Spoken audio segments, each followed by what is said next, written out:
Welcome to the 14-day challenge. This is the first one from Corporate Wellbeing UK, and we are going to take you through the 7 green lights of movement. So these are the 7 key movement types that we do throughout life, throughout formal exercise, and throughout working from home, all those things. So that we're going to take you through what they are, when you do them, how to do them properly, to get the most out of them, and how we can make them better, how we can improve them, and how that you can feel a lot better with them. So we're going to get started, and we're going to focus then on 2 days with each one. So over the course of 14 days, there'll be 2 videos for each of the types of movement, and you'll be able to come back to them again and again and again to enjoy them, to trial them, to benefit from them. And so that is where we're going to start.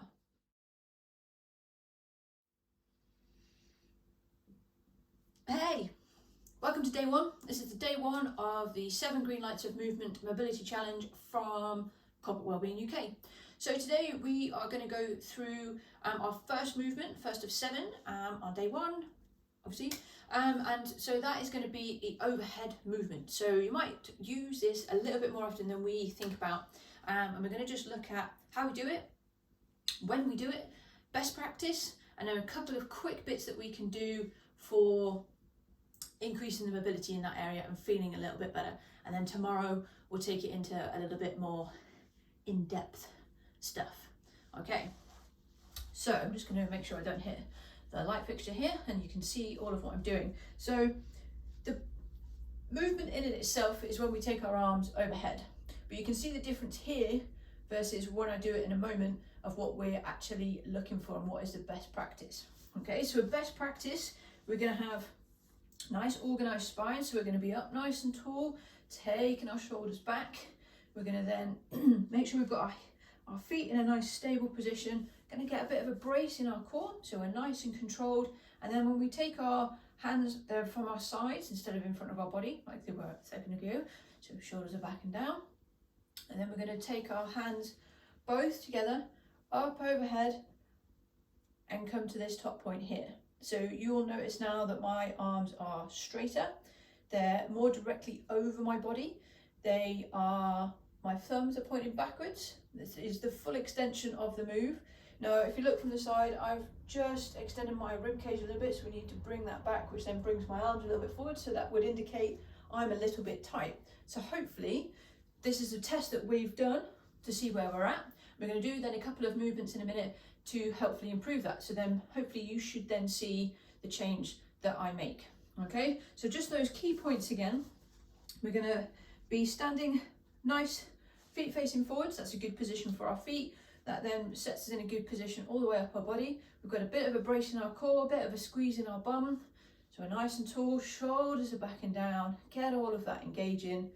And then arms are down our sides, and we take them both overhead together. So if I then turn and make sure that my ribcage stays, I'm all engaged, just maybe just need a little bit more movement at that top point.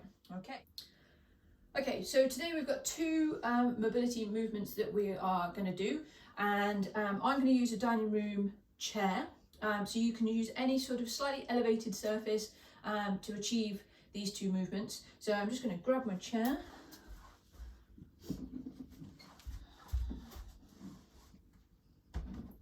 So we're going to do 2 that's going to help improve the mobility through our shoulders and down through our back and a little bit in our chest. Okay, so I'm going to come down and kneel on the floor first. Key point here, if you struggle with kneeling on the floor, and getting down on the floor and you feel that you don't want to do that, that's absolutely fine. Use the other side of the chair or the counter in the kitchen are perfect for not needing to get down on the floor, but you'll be able to achieve the same movement and the same position. So I've come down, I've got my hands on the seat of the chair, and I'm going to draw my knees back so that I've got space, because my head's going to come down into this area here, but I'm keeping my back straight when I do this, and I'm going to get a nice stretch through my back. So make sure you've got that space. Keep that, you want to keep this straight line up, so we hinge from the hip when we do that, and it looks a bit like this. So we're going to come down through there.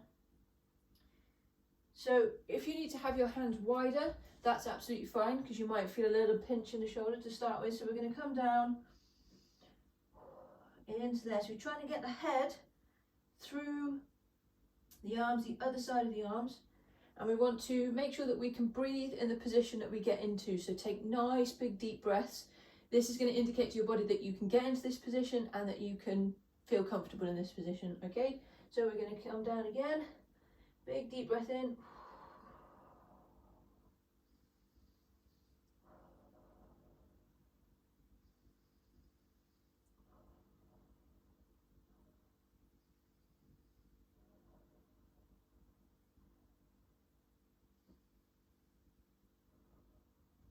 And then gently come back out, walk yourself back in, and just give it a rest, just give those shoulders a roll. Now over time, you can bring your hands in a little bit closer. That full extension is of the movement is our head, our arm very close to our head, and even we can slightly push it over, but we need to release this area out, which is something we'll look at tomorrow. And you can bring it one over at a time so that you just stretch a little bit in that movement. There's no right or wrong with the movement. When you're in that position, you can feel, get into that good position, you can feel, you can just bring the arm over, slightly dip down, just move around a little bit, and just really feel it. Take, I don't know, 2 to 3 minutes as a minimum to kind of just work into that, keeping the big deep breaths going on, and then you'll really feel that change. But let's head into our second one.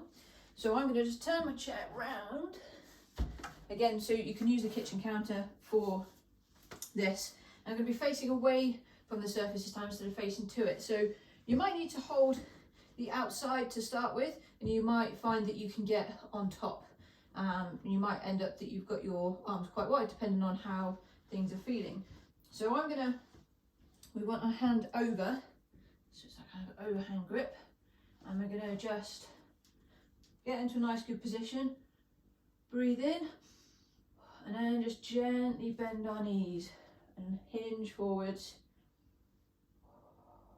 So this is the opposite side.